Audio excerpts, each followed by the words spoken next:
Бұл деректі фильм Сарманбеков Төлепберген Рахымұлының өмір баянына арналады.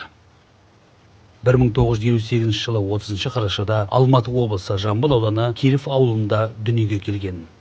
1974 жылы Сергей Миронович Киров атындағы орта мектептің 8 сыныбын бітірген. 1975 жылы Алматы қаласындағы бейнелеу өнерінің студиясына қатысқан.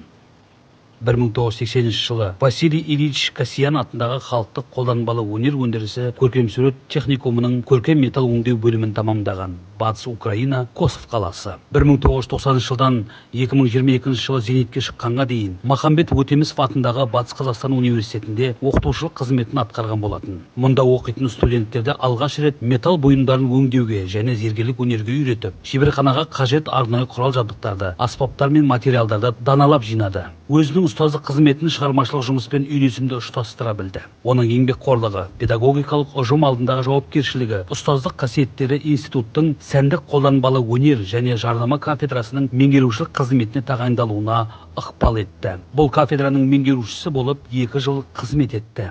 Төкен марқұммен деген 90 жылдардың орталарында мекен, сол уақыттарда бір таныстық. Оған дейін де былай естіп жүрдім. Ол кісі деген негіз деген Алматыдан келгеннен кейін деген мана училищесін бітіріп келгеннен кейін Львовта оқыды. Львовтан бітіріп осында направлениемен келгенде, содан мұнда келгенде Красногор, қазіргі Қызылтөбе деп айтады ғой. Сол Қызылтөбе, Қызылоба ма, Қызылтөбе, сол ауылда сонда жұмыс жасаған. Қанша жыл жасағанын білмеймін. Сол жерде деген жанұялы болды, отбасын құрып. Осы қазір Сәуле деген сол жерде дүниеге келіпті. Қызы. Одан бертін келе сол Оралға келіп, өзінің бір шаруалар істеп жүрді. Сол кездерде таныстым. Одан кейін мына өлкетану музейі бар ғой, Сарийская басқарды ол кезде деген. Сол кезде сол Төлепберген мен Табиғат деген, Құлжынбаев Табиғат деген ағаларым болды. Онда манағы прикладник. Сол терден, бұғардан манағы бұйымдар жасайды әртүрлі. Торсық, ертіманның манағы әртүрлі қазақтың ұлттық манағы дәстүріне қандай бұйымдар бар, соларға тән жұмыс істедім мана. Сол мұражайдың ішіндегі жетпей тұрған ескі манағы көне заттарды деген қайтадан орнына қалпына келтіру манағы жұмыстарын жасап, реставрация дейді ғой. Сондай жұмыстар істеді. Төкеннің негізі қасиеттері көп айтатын. Негізі ол деген спортқа да, жалпы өнерге де жақын. Өнер адамдары дейтін негізі бір өлшемге, рамкаға сыймайтын адам болады ғой, жалпы. Шығармашылық адамдар. Енді сол рамкаға сыймайтын тұлғаның біреуі болды деп айтуға ол кісіні. Себебі дейтін ол кісінің мына өнерді талдау, яғни искусствоведческий жағы бар, өнерді талдау, сол жағынан өте шебер талдап, мысалға картина туындыны алатын болсақ, соны талдаған кезде ол композициялық шешімінен бастап, түсі, реңдік қатынас, соның бәрін талдаған кезде, манағы туынды көріп тұрған бір бөлек, соның адамды ішіне кіргізе бастайды.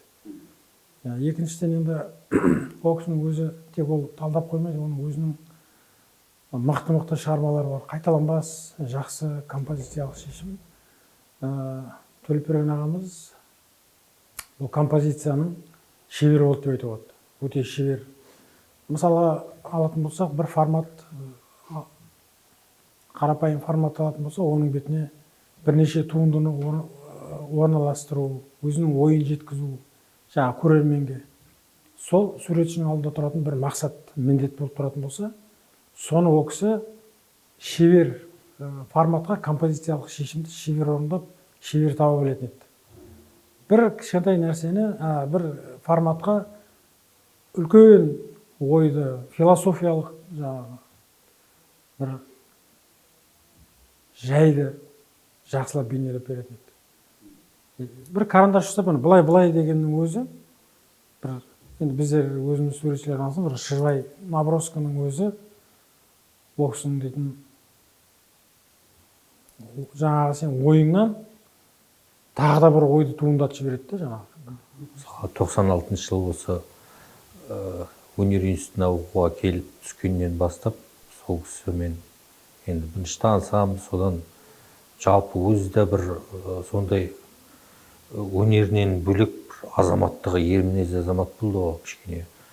Сол өзіне қарай тартып әңгіме дүкен құрамыз, сосын шығармашылығы жөнінде шығармашылық жұмыстарын көрдік. Өте бір сондай ұлттық нақыштағы жақсы бір зергерлік өнерді біздің облыста дамытқан адам ғой. Жалпы Қазақстан бойынша өнері қатты жақсы бағаланады. Енді өзінің бір естелігі бар еді айтатын. Ең басында осында қалаға келгенде дейді, көп жерде мына енді орыс ұлтының зергерлері болады деп. Біздің Қарадомбақ қазақтардан ешкім көрінбеді дейді. Сонда өзім серт беріп едім дейді, жаңағы осы жан жақтан ауылдан жинап, мен осылай етіп, сол бір қазақтың балаларын осындай өнерге, ұлттық өнерімізге үйретсем деген өзінің бір сол кезде айтатын еді. Сендер қолдарынан келеді, бәрі қолдарынан келеді, жасауларың керек деп. Ана басқа ұлттарға қарағанда олар өздеріне қарай тартып кетеді да, жалпы мына біздің ұлтымыздың, ұлттық құндылығымыздың бұрынғы жаңа айтады ғой, сақтар дәуірінен келе жатқан, сарматтардан келе жатқан қаншама ұлттық дүниеміз бар, соларды қайта жаңғыртуларың керек сендер деп. Сондай өзі бір жаңа ұлттық бағытқа қатты бір мән беретін, жаңа жауынгершілік, жалпы өзіміздің ұлттың образын сипаттауда ол күшті бір жақсы тұлғалы азамат болды.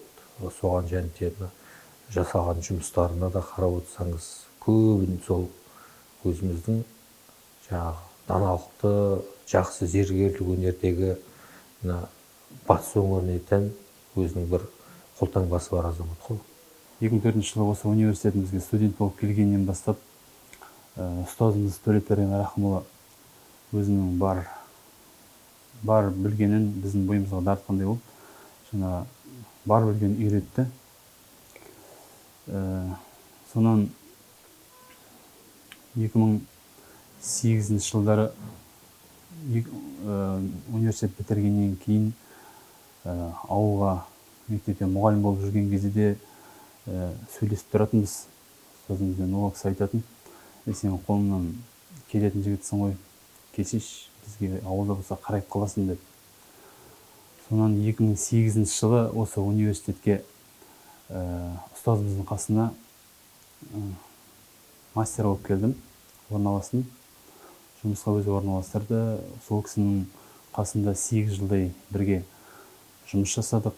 Сол кісінің берген тәрбиесімен, жаңа үйреткен өнерін бойымызға дарттық. Ойлаймын, шәкірттері барда ол кісінің өнері ешқашан өшпейді, аты мәңгілік қалады деп ойлаймын. Төлепберген Рахымұлын 2001 жылы оқуға келген кезден бері танимыз. Студенттік шағымызда сырттай көріп қалсақ амандасып өтетінбіз. Сол кездердің өзінде ақ талап қоятын беделі жоғары, аты елге танымал суретші ағамыз. Кейін оқытушыға қалған соңда сырт көзге қатал, ұстанымы берік ұстаз ретінде, тұлға ретінде көрінетін, мінезі тік, ойын ашық айтатын еді. Ұнамаған нәрсені жасырмай бетке тік айтатын да бар. Жалпы Төлепберген ағамыздың сәукеле, қазақ елі деген шедевр туындылары есімізде. Жұмыс істеп жүрген кездері бірде ол мәдениет қайраткері атағын алған кезде мені шақырып алған болатын, куәлігін көрсетіп, сол кезде айтқан, сенде болашақта үлкен суретші боласың, биіктен көріне бер дегендей өзінің бір батасын берген еді. Бұл сөздер енді біздің жүрегімізде мәңгі қалды. Жалпы Төлепберген аға зергерлік өнерде өзіндік қолтаңбасын қалдырып кетті деуге болады. Оның Ақ отау, Шаңырақ атты композициялық шығармалары, Күміс қамшысы, Асатаяқ секілді туындылары ұлттық өнерге қосқан қомақты үлес еді. Осындай дүниелердің дүниеге келгенін көзімізбен көріп қуанып жүретінбіз. Соңғы жылдары орындаған туындыларда есте Көкпар, Ақ найзаның ұшымен деп аталатын шекмелерін жасаған кезде бізбен композиция жайында кеңесетін, ұялсақ та енді пікірімізді сұрайтын, айта бер, мен бәрін тыңдаймын, керегін аламын ғой дегендей. Бұл сөздің өзі де үлкен мектеп еді бізге. Қазір осы Төлепберген ағамыздың шеберханасын жалғастырып иелік еткен Самат ұлына қуанамыз. Бұл дейтін ұлағатты өнер жолының шеберлігін, рухани сабақтастықтың үзілмей жалғасуы деп білеміз. Ол енді шеберхана жай ғана жұмыс орны емес еді. Ол талай ойдың, шабыттың, шығармашылық толғаныстың ордасы болатын. Енді осы ұстаздың шеберханасы Самат ұлы соны жалғастырғанына өте қуаныштымыз. Өмір болсын, өнер болсын, ортақ тақырыптар болды. Сосын енді мен жеке басыма ол кісі деген, мен оны көп жерде айтып жүрмін, ең хас шеберлердің бірі болды. Өзінің маманын қатты меңгерген, технологияны жақсы, жалпы алған білімі де сондай бір базовый білім, сондай бір мықты не болған болып тұр, Украинадан білім алды. Соны енді Алланың әмірі дейміз ғой, енді батысқа да бір жақсы не болды. Төкенің келгені бір мүмкіндік, үлкен мүмкіндік балдарға сол білім алған білімін беріп, сол жақсы шәкірттері бар.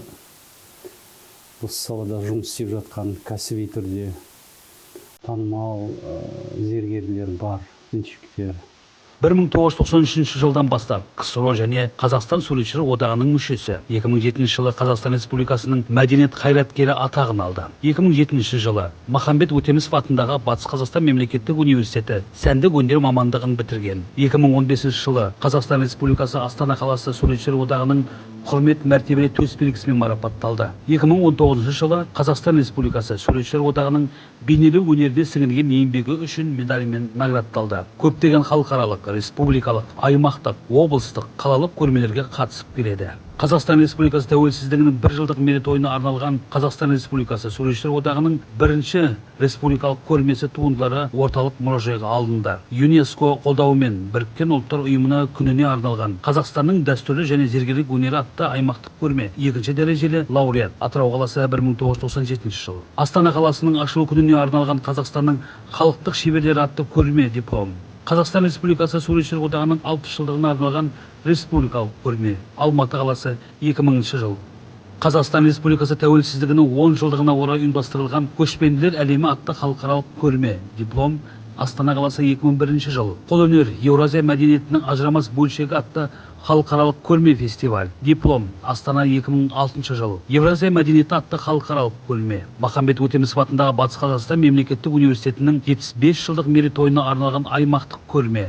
Жазира Жайық Батыс Қазақстан облысы суретшілерінің көрмесі. Жеке шығармашылық көрмесі. Орал 2009 жылдар. Жазира Жайық көрмесі. Өрнек номинациясы. Халықаралық Жазира Жайық көркемсурет көрме конкурсы. Көрермен көзайымы арнайы жүлдесі. Қазақстан Республикасы тәуелсіздігінің 20 жылдығына орай ұйымдастырылған суретшілер одағының республикалық көрмесі. Алматы қаласы 2011 жыл. Қазақта құлынтайдай тебісіп бірге өскен деген ұғым бар ғой. Сол айтқандай Төлепберген екеуміз де кішкентай кезімізден құлынтайдай тебісіп бірге өстік. Балалық жастық дәуреніміз бірге өтті. Екеуміз көрші тұрдық. Бауырлығымыз тағы бар. Соның бәрін қоса келгенде арамыздан қыл өтпестей жақын достарға айналдық. дос бола жүріп бір-бірімізді тәрбиеледік десек те болады. Мен оның кітап оқуға, көркем әдебиетке деген құштарлығын оятуға себепкер болсам, ол мені сурет дейтін тылсым өнердің тереңіне бойлатты. Сурет жайында әңгіме айтудан сағаттар бойы жалықпайтын еді. Сурет деген кезде оның осы өнерге деген құштарлығы мектеп қабырғасында жүргенде-ақ байқалды. Оқушы кезінің өзінде-ақ мектептің кейбір безендіру жұмыстарын ойнап жүріп атқарып тастайтын. Тектіден текті туады, тектілік тұқым қуады дейді ғой. Сол айтқандай, Төлепберген бауырымның да арғы аталарының мықты зергер, ұста болғандығын кейін кездері естіп білдік. Демек, Төлепберген бауырымның бойындағы суретке деген құштарлық сол арғы аталарынан дарған қасиет қой деп ойлаймын. Моим преподавателем и куратором дипломной работы был Сарманбеков Төлепберген Рахимович. Под его руководством я сделал немало работы, с ним у нас были работы общие. Что я могу сказать об этом человеке? Это требовательный, хороший преподаватель, отличный.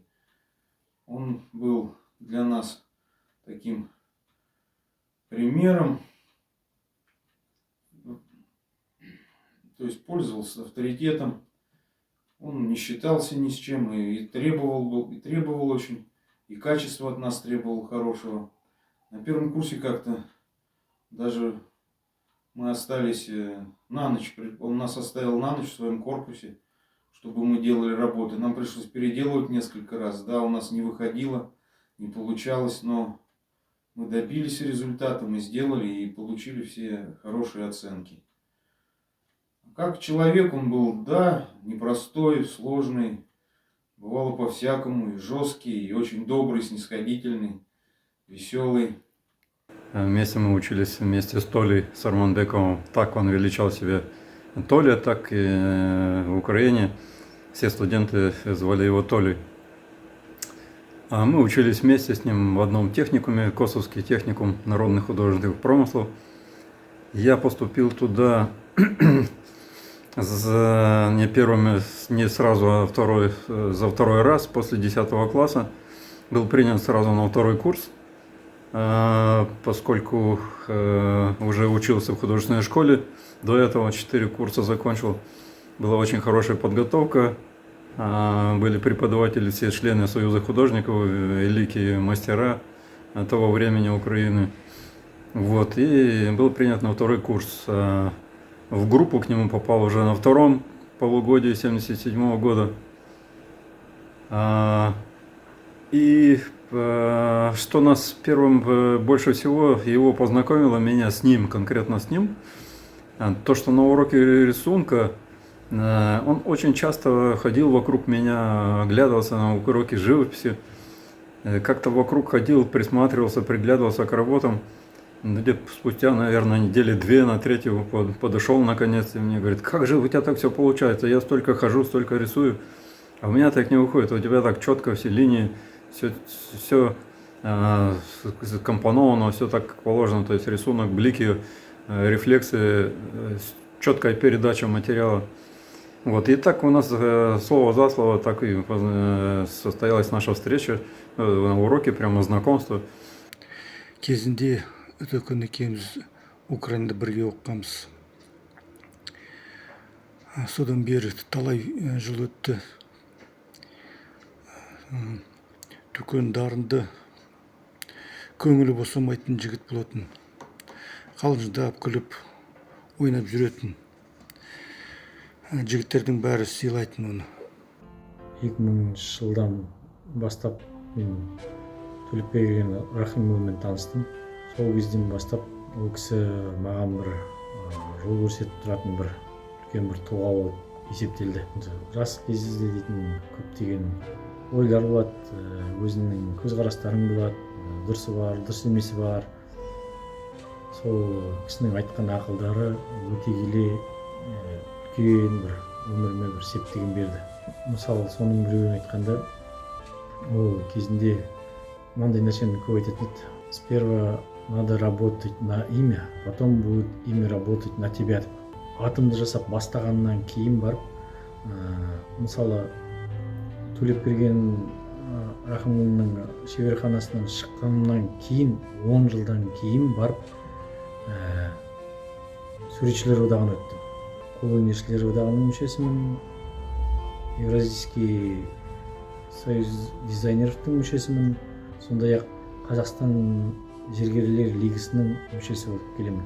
Енді манағы айтқандай, осынан үлкен септігі манағы Төлепберген ағайдың айтқан несі, манағы атыңа жұмыс істе, аттан кейін атың шықпаса, атың саған жұмыс істейді деген қазір жемісін қазір көріп жатырмыз. Қастеев атындағы мемлекеттік музейде ұйымдастырылған Батыс Қазақстан облысы суретшілерінің көрмесі. Аймақтық алтын қайық көрмесі бірінші дәрежелі лауреаты Атырау 2013 жыл. Аймақтық алтын қайық көрмесі гран-при иегері және үздік зергерлік өнер номинациясы. Досмахамбетов атындағы Атырау университетінің 70 жылдық мерейтойына арналған халықаралық Атырау Арт Креатив онлайн көрмесі сертификат. Атырау 2020 жыл. 4-ші халықаралық жерорта теңізіндегі бейнелеу өнері симпозиумы мен көркемсурет шеберханасы атты топтық халықаралық көрме сертификат. Манагват, Анталия облысы, Түркия 2021 жыл. 9-ші зергерлер шайқасы атты халықаралық зергерлер байқауы. Зергерлік өнердегі ұлттық дәстүрлерді сақтаған үшін арнайы диплом. Ресей типтік зергер ең ірі зергерлер алаңы 2021 жыл. Жұмыстары дүниежүзілік мұражайларының қорлары мен көптеген елдердегі жеке жинақтарда сақтаулы.